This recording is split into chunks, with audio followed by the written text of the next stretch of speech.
Teresa Matus, de la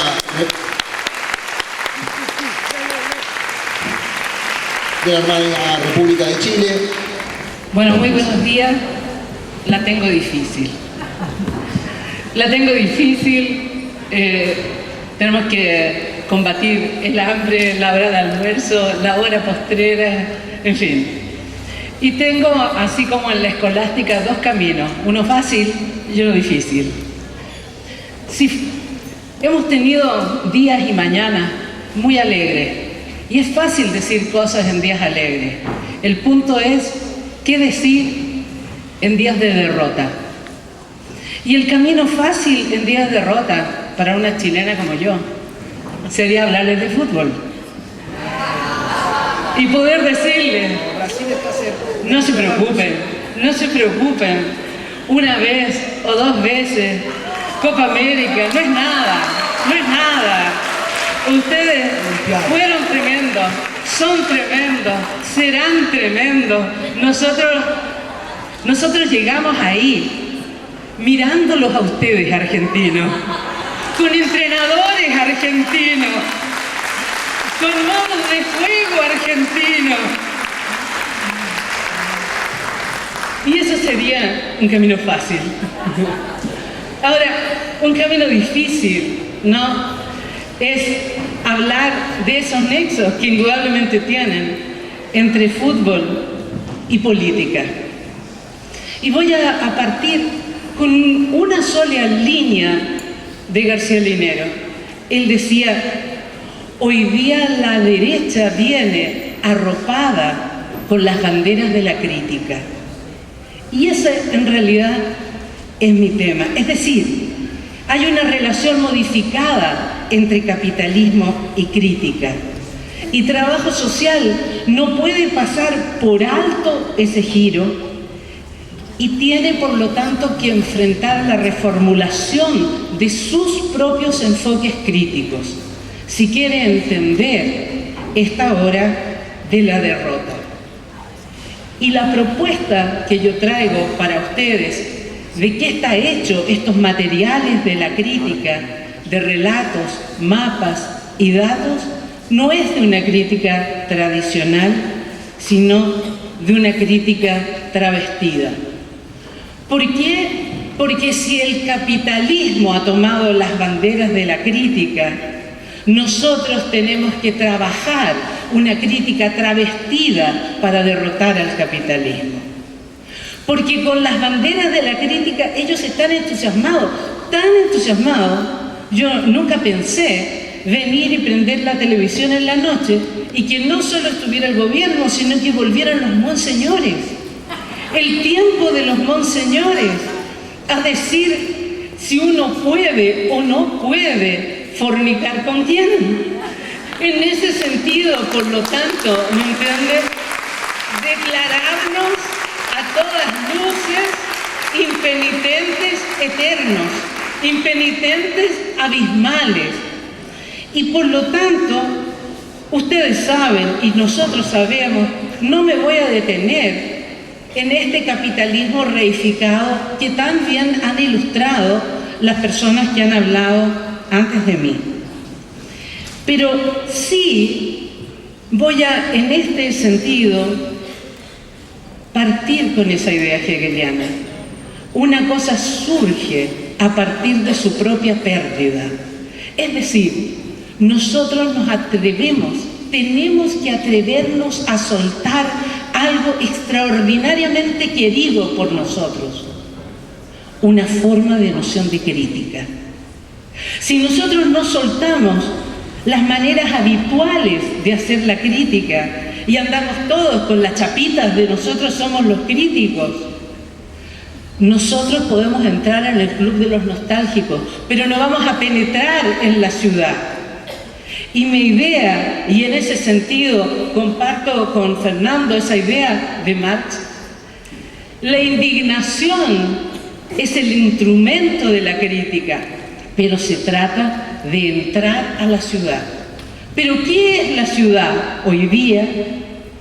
Y entonces toda mi ponencia, a la luz de esa idea de Jameson, es que para generar esta crítica transvestida tenemos que buscar un procedimiento que cambie de velocidad y que arroje fuera las dicotomías, crecimiento, redistribución, que arroje fuera las dicotomías porque convierta el problema mismo en la solución, y eso se consigue con un recurso cinematográfico, ampliar el encuadre.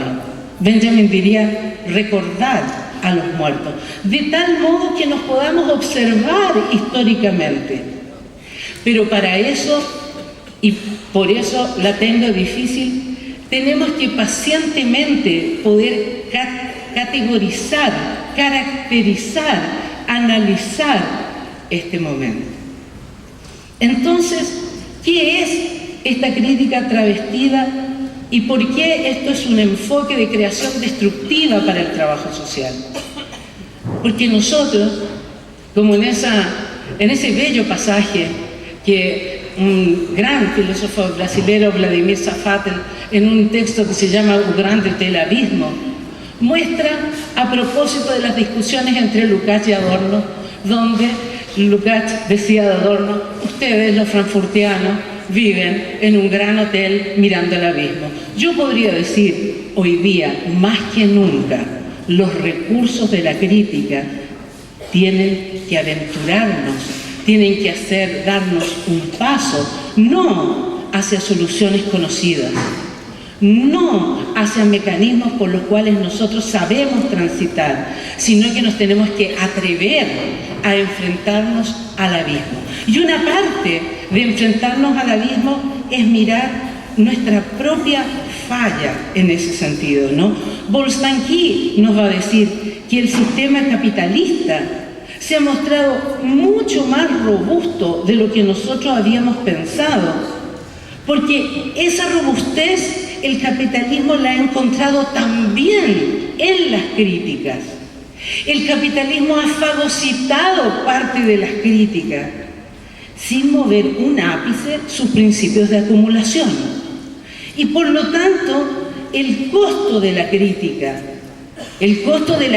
que significa en Argentina haber perdido el gobierno, el costo de la crítica que significa tener a Michelle Bachelet con un 15% de aprobación, el costo de la crítica que tiene a Dilma Rousseff en Brasil con el impeachment, al menos parcialmente tiene que ver con aquellos valores que se habían movilizado para oponerse a la forma adoptada por el proceso de acumulación, es puesta al servicio de esta acumulación, mediante un proceso de aculturación y de enorme seducción. Esto es una colonización del mundo de la vida. No podemos pasar por alto, no podemos descubrir ahora, sencillamente, que las clases medias eran medios pelotudas.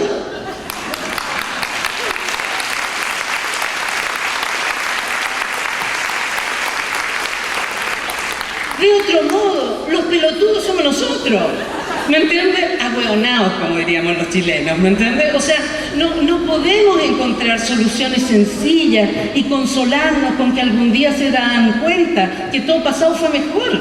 Miren qué bandera más conservadora sería esa nostalgia. Entonces, sin embargo, por lo tanto, nos tenemos que tomar en serio la perplejidad. Eso es lo que quiero decir. No podemos salir tan fácilmente del estado de perplejidad. No hay en este caso, ¿me entienden?, una versión sencilla. Hoy día hay una crítica que es difícil de leer, que es difícil de presentar. ¿Por qué? Porque hoy día tenemos un capitalismo mucho más reflexivo. Tenemos, como decía Marcuse, un poder de seducción que ya no solo es externo, sino que es interno, que no solo coarta, sino que seduce.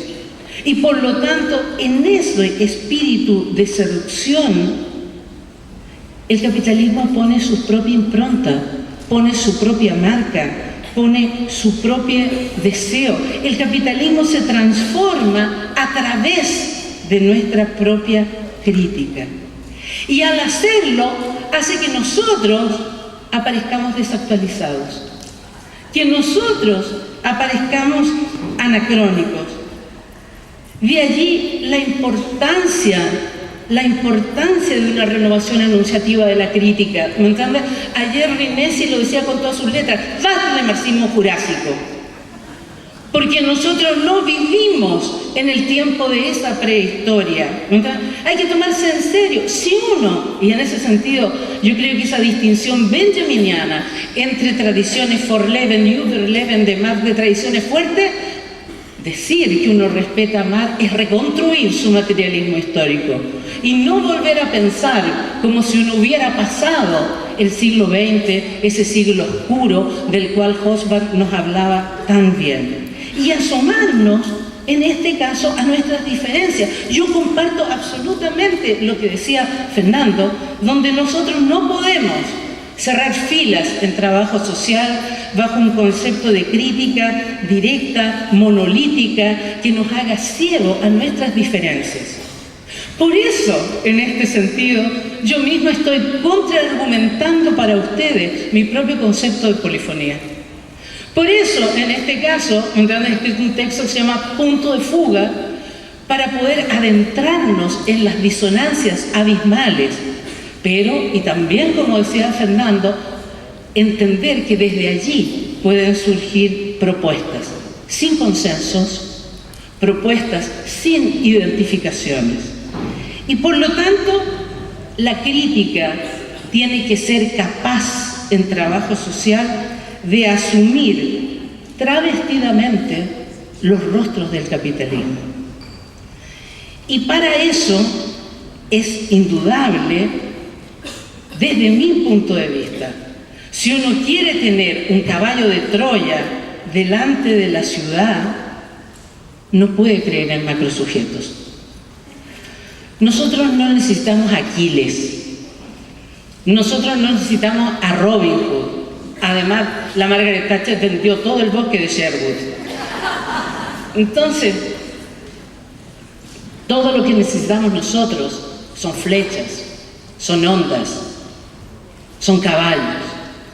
Y en ese sentido, ese repertorio ya no tiene macrosujetos, no tiene un repertorio de héroes, pero tiene un repertorio de herramientas.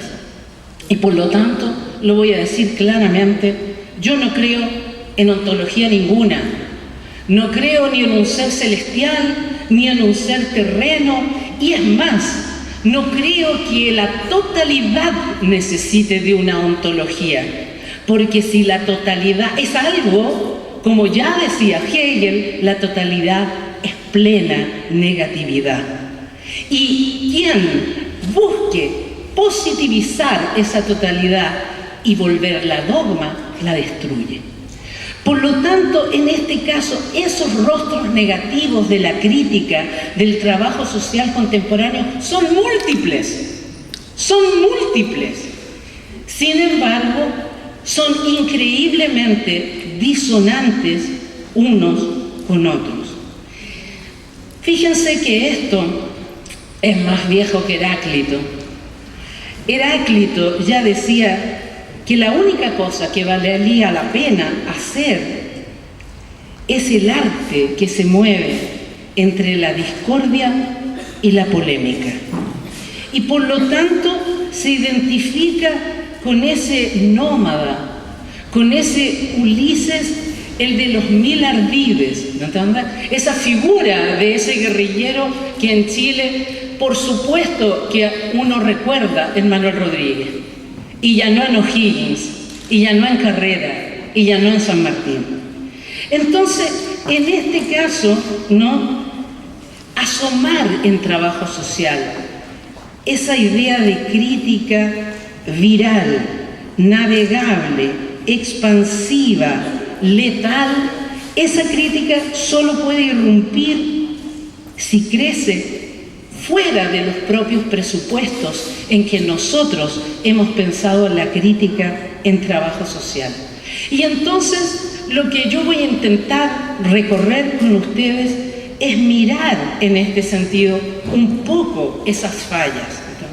Y en este caso, tal como Benjamin diría, Veamos imágenes de la falla, porque las imágenes de la falla tienen siempre algo alegórico. Uno ve una contradicción, pero la ve desde el potencial de una promesa no cumplida, que sin embargo vuelve a estar allí una y otra vez. Por lo tanto, claramente, visiones dicotómicas de relatos versus datos. Y aquí yo quiero poner un punto de los doctorados en trabajo social. Voy a mostrar los gráficos de los doctorados en trabajo social, pero estamos ante un siguiente falso dilema. Los doctorados latinoamericanos tenemos relatos y todavía no tenemos un puto dato. ¿Por qué? Porque tenemos razón, no le creemos a las cifras. Todos tienen las cifras. El punto es que nosotros no podemos permanecer mudos ante las cifras. Tenemos desde los relatos que hacer materiales para construir cifras y para que desde esas cifras se construyan nuevos mapas. Ahora, si ustedes quieren, nosotros no somos los que estamos en el peor lugar de la reflexión de trabajo social, porque indudablemente, y también lo voy a decir con todas las letras, no hay país más poderoso del trabajo social en el mundo, más hegemónico, y no podemos seguir así, que Estados Unidos. En Estados Unidos, los doctorados en trabajo social son fartos en datos. En la Universidad de Washington, St. Louis, uno estudia 12 cursos de estadística y termina haciendo estudios longitudinales, etcétera, etcétera. No tienen un curso de reflexividad conceptual sobre el trabajo social. Entonces, ese tipo de dicotomía, esa idea de sin reconocer y asumir enfoques, intentar cambiar los currículum, esa idea de fragmentar el pregrado del posgrado y sobre todo esa idea de persistir en pensamientos metafísicos de la vereda de donde vengan, nos hace quedarnos como en esa película de Fellini. Entonces, la crítica travestida es ágil, la crítica travestida es leve, la crítica travestida no necesita cargar con Frankenstein, ni menos con un animal de ese tamaño en un bote como son nuestras carreras. Y por lo tanto, en ese diagnóstico internacional, nosotros tenemos a Estados Unidos en primer lugar, a Asia en segundo lugar, porque desde luego los asiáticos se han ido a formar Estados Unidos, a América Latina, que estábamos segundo, ahora estábamos tercero, en Europa, en Canadá, en África, en Oceanía. Es interesante porque en este sentido, doctorados africanos, Etiopía, por ejemplo, Etiopía, Japón, tiene 8 doctorados en trabajo social. Nosotros no podemos decir que conocemos el trabajo social contemporáneo si no tenemos idea de más de 4/5 partes de nuestros propios avances, con sus contradicciones, con sus enormes disonancias. En América Latina, pero sin duda, no tenemos dónde perdernos, ¿me entiendes? No hay un conjunto de pensamiento reflexivo más grande en América Latina que los 14 doctorados de Brasil. Y es muy importante en este sentido entender sus disonancias, entender sus distinciones, entender sus propuestas. Cualquiera, y en ese sentido yo soy una eterna agradecida, no solo de la UFRJ, sino de esa ciudad de Río de Janeiro. ¿Por qué? Porque entonces uno va y aprende, en este caso, ¿no?, las distinciones del matiz. Ahora bien, por supuesto que tenemos que hacer un cambio de lugar. ¿Qué hacemos pensando la crítica desde el caso, el grupo y la comunidad? ¿Qué hacemos pensando la crítica desde las áreas, volviendo a encerrarnos en familias, en comunidades, en organizaciones? ¿Qué hacemos con nuestros cursos de práctica que solo sirven para que los estudiantes se reciban y las comunidades siempre quedan a medio filo? Tenemos que hacer un trabajo mucho más interdisciplinario. Tenemos que sacar ese tipo de práctica de los currículums y que el currículum quede vacío de todas esas cosas para que podamos intentar tener una crítica seria. ¿Qué podemos ofrecer hoy día a los barrios de extrema complejidad, de 50 años y más de política pública fracasada. Sin lugar a duda, algo más que un profesor o profesora y un grupo de estudiantes y todos trabajadores sociales. Entonces, en este caso, tenemos que avanzar hacia nuevos mapas.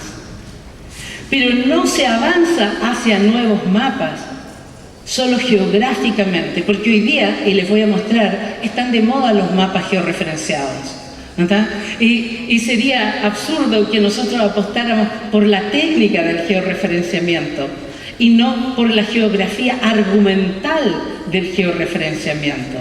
Y en ese sentido, esa contundencia de nuestras propuestas y de nuestros enfoques son los que nos tienen que llevar hoy adelante, como ya muy bien Fernando lo recordaba en ese congreso del 2006, donde hablábamos de crecimiento y desigualdad. Muy bien, relatos. Es indudable que ustedes son campeones de relatos, ¿verdad? Es indudable que uno podría decir, el relato no está siempre de parte de la ley, ¿no?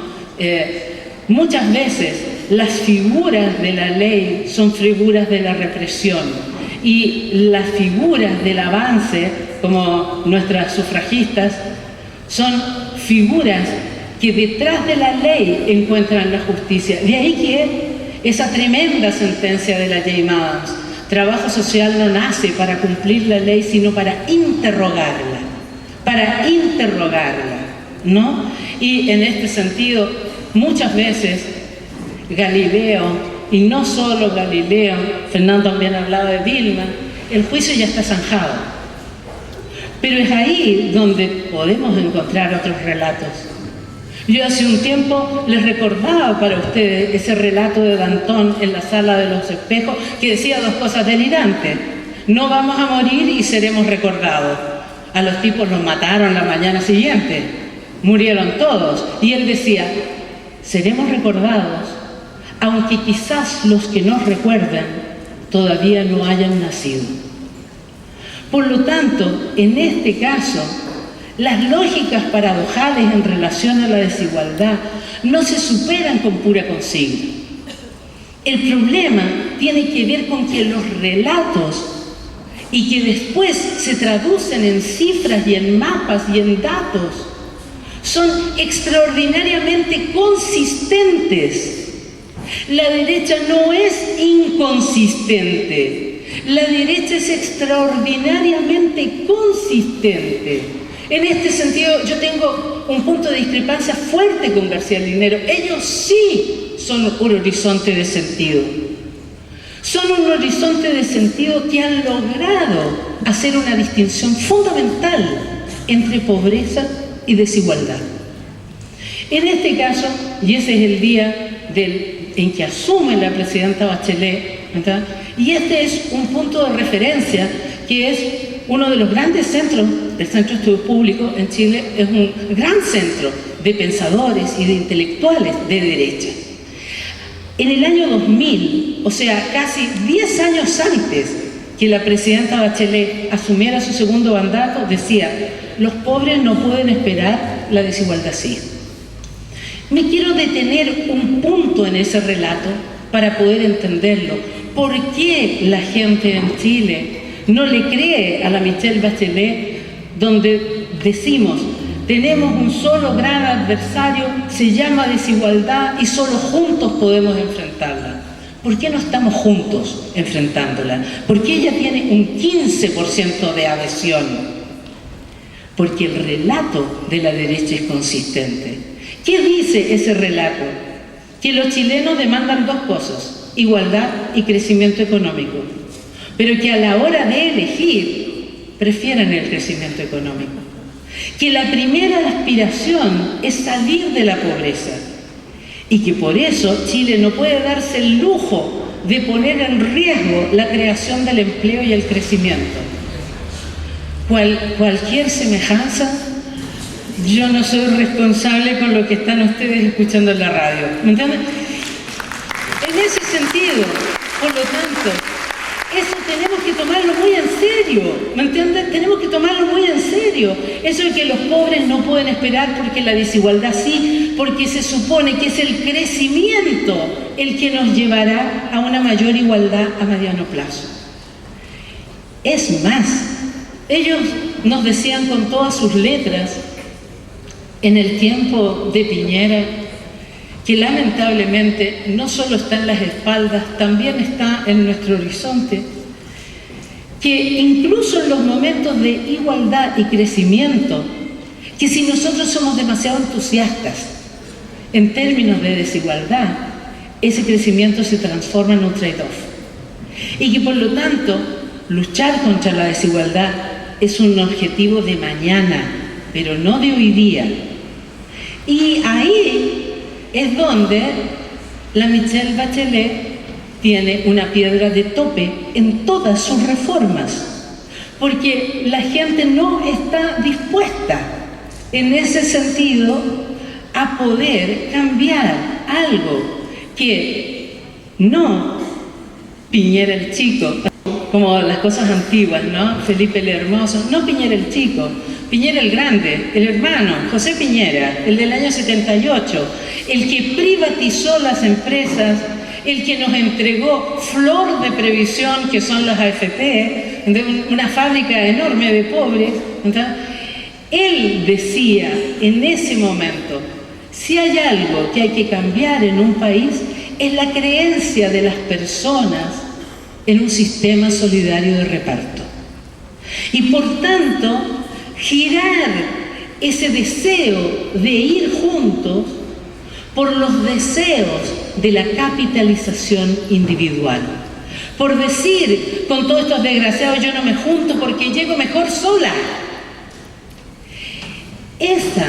Esa idea de un tipo de individualismo aspiracional que lleva a decir yo no necesito ayuda del Estado porque yo saco adelante a mis hijos y por eso pago la universidad, es indudablemente una trama de densidad cultural enorme para un país que busca movilizarse hacia un sistema de gratuidad en la reforma educacional, de reparto en los sistemas de previsión y jubilación. ¿Por qué? Porque el miedo sometido desde allí a la población es el riesgo del crecimiento. Y el Banco Mundial no celebra nuestra última década como década ganada. Lo celebra como la imprudencia latinoamericana que nos va a colocar en tiempos oscuros. Y por eso hoy día se venden en la derecha como pan caliente los libros que desdiferencian nuestras luchas y a todas les ponen el rótulo de populismo. Y por lo tanto, eso es más rápido, según ellos, pero es más riesgoso y hay que hacerlo ir con el crecimiento. Muy bien, entonces, nosotros no podemos caer en esa dicotomía y enfrentarnos desde su otro lado como si fuera virtuoso, porque entonces sí estamos hablando de ángeles y demonios.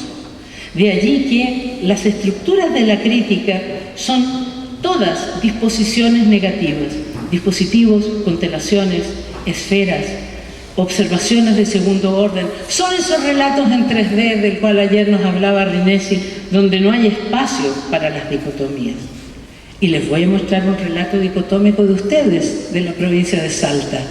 En la última reunión del Banco Mundial fue este señor benemérito del gobierno benemérito que ustedes tienen hoy y puso esto. Yo me impresioné.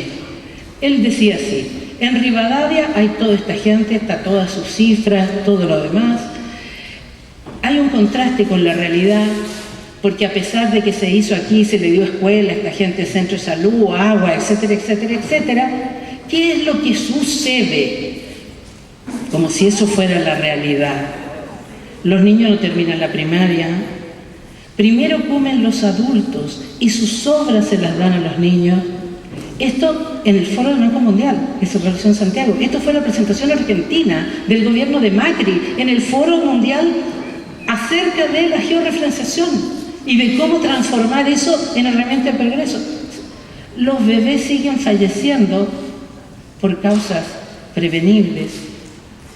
Los originarios se esconden y esconden a sus hijos para no ser, en este caso, y con toda razón, lo vamos a ver después, ¿no entienden? Y encontramos tiradas latas de alimento en el piso. Esto es la descripción densa.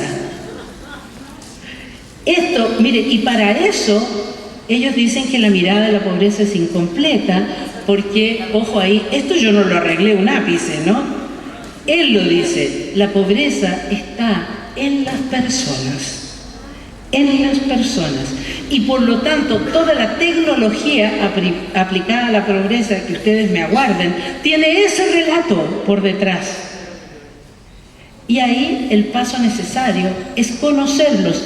Y yo, desde Santiago, sin moverme de mi escritorio, puedo conocer la lista de todos los niños en riesgo y sus familias. Es más, puedo ver los niños. Es más, en este caso puedo ver las fichas de las madres embarazadas y puedo saber dónde viven y puedo saber dónde están.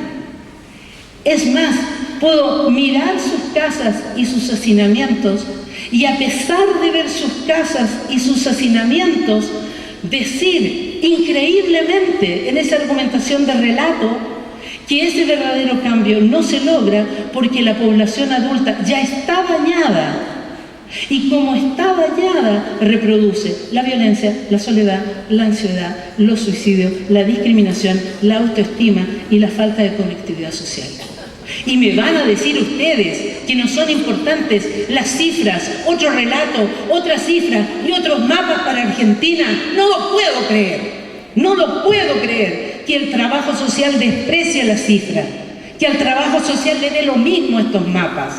No solo hay que reaccionar en la calle, hay que reaccionar en la calle, en el aula y en todas nuestras prácticas profesionales.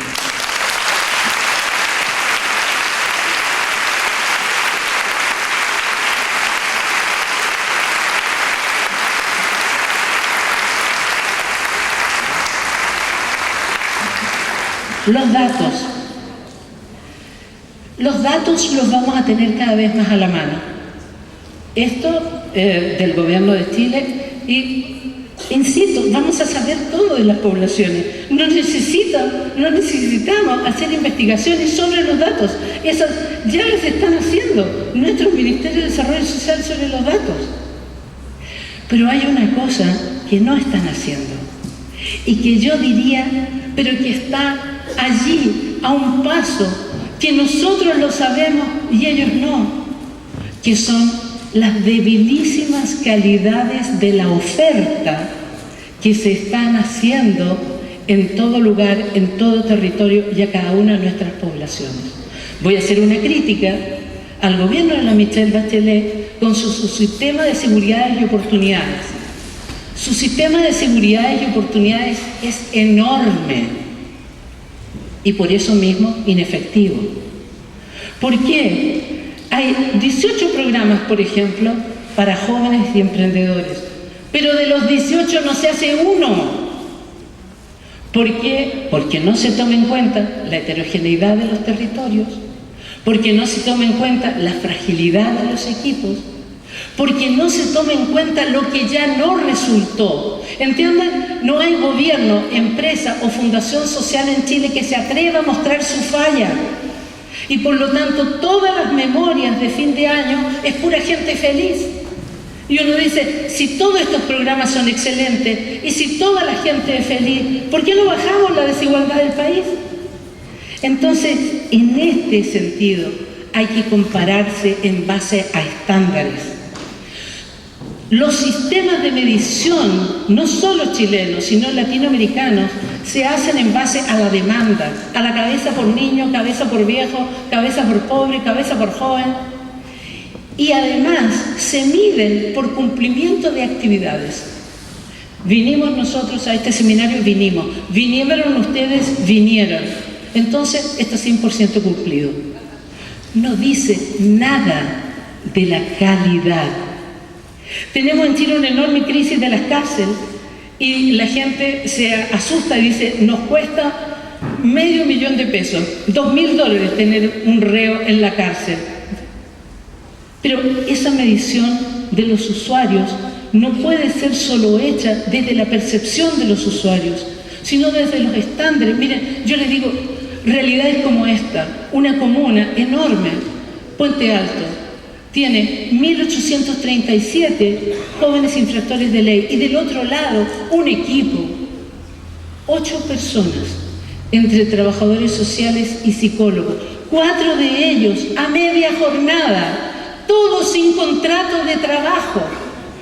Entonces, nosotros no podemos seguir diciendo que el cambio depende de esos equipos de trabajo, porque por más voluntad que tengamos, nosotros tenemos un relato equivocado de ello. Nosotros no somos superhéroes.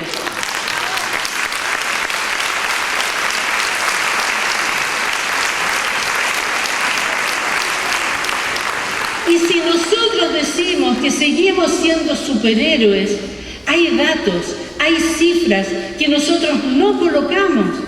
La porquería de programas que estamos administrando, la miseria que no va a poder encontrar mejores oportunidades, ni muchísimo menos una política de derechos.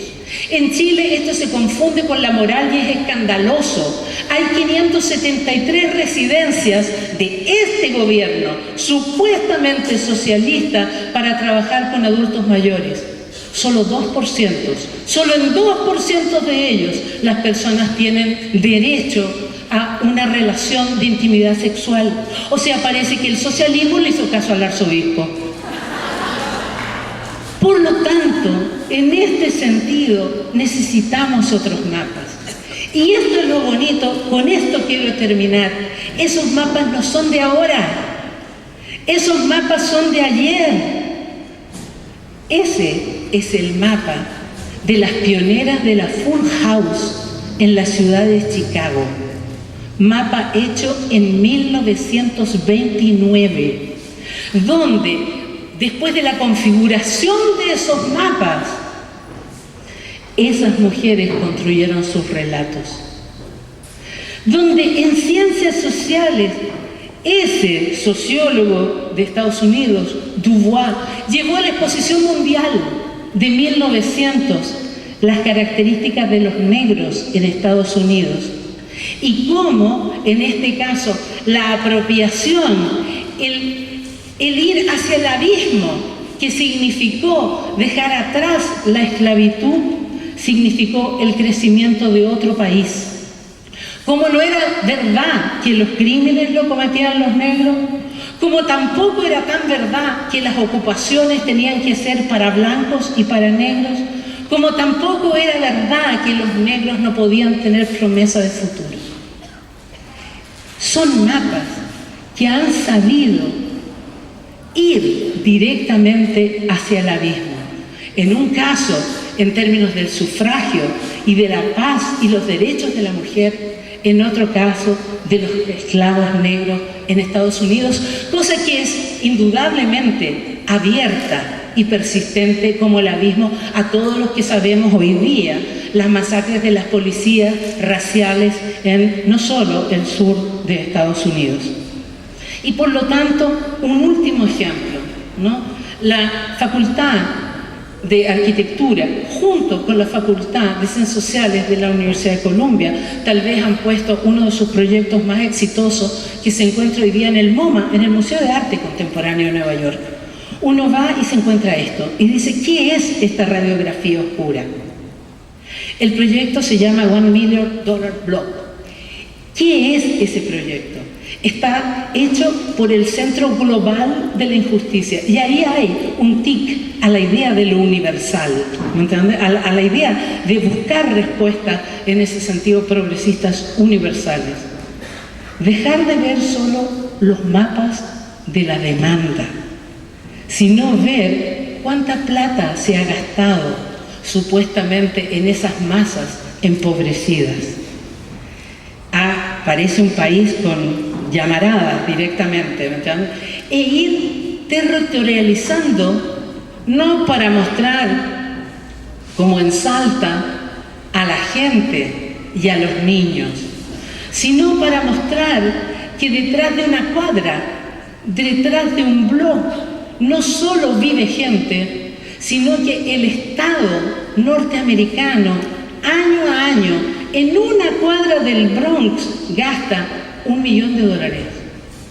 Y sin embargo, sus resultados es que 70% de esos jóvenes están en la cárcel. Entonces, algo no funciona bien, pero algo no funciona bien en la oferta, no en la demanda.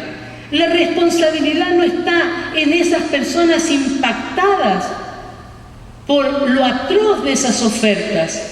Hoy día, más que exclusiones, uno podría hablar de inclusiones perversas. Y por lo tanto, si hay algo de lo que nosotros sabemos, los trabajadores sociales, son justamente de esas inclusiones perversas y de esa mala calidad.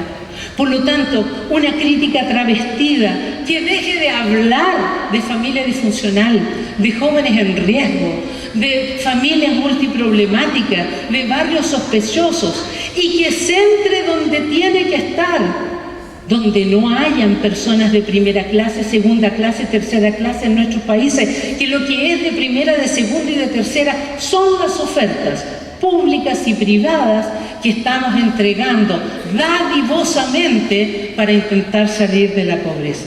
Entonces, nos faltan relatos, entonces nos faltan datos, entonces nos faltan mapas. No podemos dejar que otros hagan los relatos, que otros nos den las cifras y que otros hagan nuestros mapas. En eso en Chile, y esto muy rápido, no lo estamos haciendo solo. Indudablemente la Fundación de la Superación de la Pobreza tiene mucho que decir a lo largo de sus años. El núcleo Milenio, donde desde la teoría crítica hasta los enfoques sistémicos contextuales están trabajando en esa relación crisis y complejidad, donde en la Universidad de Chile el propio proyecto de desigualdades dirigido por la Manuel Barroset está dando resultados. Y por supuesto, para no ser padregatica, ¿me entiendes? El proyecto que estamos haciendo nosotros y terminando, que se llama Innovación Social Efectiva, del cual tal vez podamos llevarlo, en este caso, a 64 de las comunas más pobres de todo el país. ¿De qué se trata esto? De poder mapear directamente las ofertas y poder decir, en nuestras ciudades las buenas ofertas se concentran en determinados territorios y las peores ofertas se concentran en otros. En los territorios en que se concentran las mejores ofertas, los sueldos son mejores también para los propios equipos. Y en los territorios de mayor complejidad hay menos equipos, hay menos salarios, hay menos posibilidades. De decir más, de ir a la Araucanía, la región que hoy día ustedes ven en las noticias, posiblemente como la zona del conflicto mapuche, y entender que allí, fíjense que cuando uno hace el mapa de la oferta, las 19 comunas más pobres de la Araucanía coinciden exactamente con las 19 comunas donde hace 25 años el yerno de Pinochet les regaló casi por nada esas tierras forestales. Y por lo tanto, tenemos un mapa de la implantación forestal que coincide con el mapa de la extrema pobreza. Y tenemos también una acción de distintos gobiernos y política pública fracasada. Esos territorios no están faltos de intervención, están sobreintervenidos. Y por eso se requiere una política de cómo se han hecho tan mal las cosas. No solo por el Estado, no solo por las empresas, también por las fundaciones sociales. Yo tengo que decir en este foro que las fundaciones sociales en Chile en un 90% son religiosas, tanto católicas como evangélicas, y por lo tanto han confundido muchas veces los derechos sociales con la concientización religiosa. Y eso no es posible en una sociedad moderna, abierta, secular y cosmopolita como la que queremos para nuestro continente.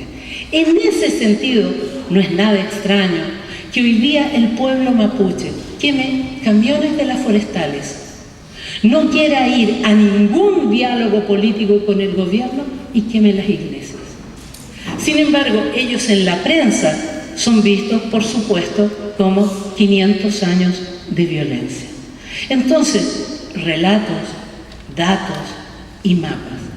Tal vez si hiciéramos eso, y esa es nuestra apuesta, si dejáramos de pensar la desigualdad solo con Gini y nos atreviéramos a pensar en la desigualdad de la oferta, ese señor que está allá abajo y que está allá abajo porque el otro señor está allá arriba, porque no se nos puede olvidar la dialéctica del amo y el esclavo, en ese sentido, si nosotros hiciésemos un tremendo esfuerzo crítico, de una crítica trasvestida y nos atreviéramos a mejorar las ofertas públicas y privadas, la desigualdad en Chile se movería 3 puntos en 10 años. Y eso es una ruta concreta, específica, material, una agenda de trabajo o, como a nosotros nos gusta decir, una innovación social efectiva, donde entendamos que los sujetos y la gente son siempre creadores de valor y que la vulnerabilidad, la precariedad, la ordinariez está en los sistemas de la oferta.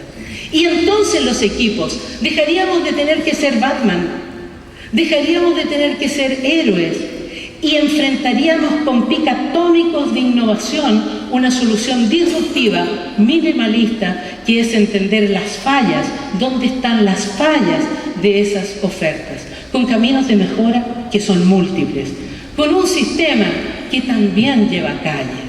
¿Me entienden? Yo tengo el orgullo de mostrar a los estudiantes en trabajo social de la Universidad de Chile después de 42 años en ese sentido, en la calle, luchando por la defensa de la educación pública, donde también en este sentido se articula con una idea de proyecto educativo, con una idea de proyecto innovador, con una idea de proyecto que va creciendo y que no descuida y que no podemos descuidar en todas nuestras disonancias, y con esto termino, los relatos, los mapas y la crítica. Solo que esa crítica travestida tendría que tener una crítica veloz como el relámpago de Benjamin, una crítica que se atreva, que tenga el valor de vestirse con las contrafiguras de la crítica, con la ideología de la evidencia,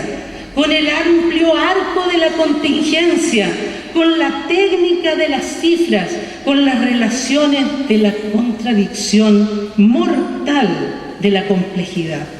Una crítica travestida, salvaje, diría la Alejandra Pizarnik, irreverente, sorpresiva, indirecta y mortal. Si nosotros nos atreviéramos a hacer eso, a ir más allá de los caminos conocidos de la crítica, podríamos ir a por la ciudad, a por el mar, a por el abismo, pero no en una travesía donde tengamos que escrujer los cantos antiguos de las sirenas o las sirenas mudas, porque las sirenas podrían cantar otros cantos, podrían cantar cantos abismales, y quizás si esos cantos y desde ese abismo, tal vez a ustedes también un día les dirán al gran pueblo argentino, saludos desde el abismo.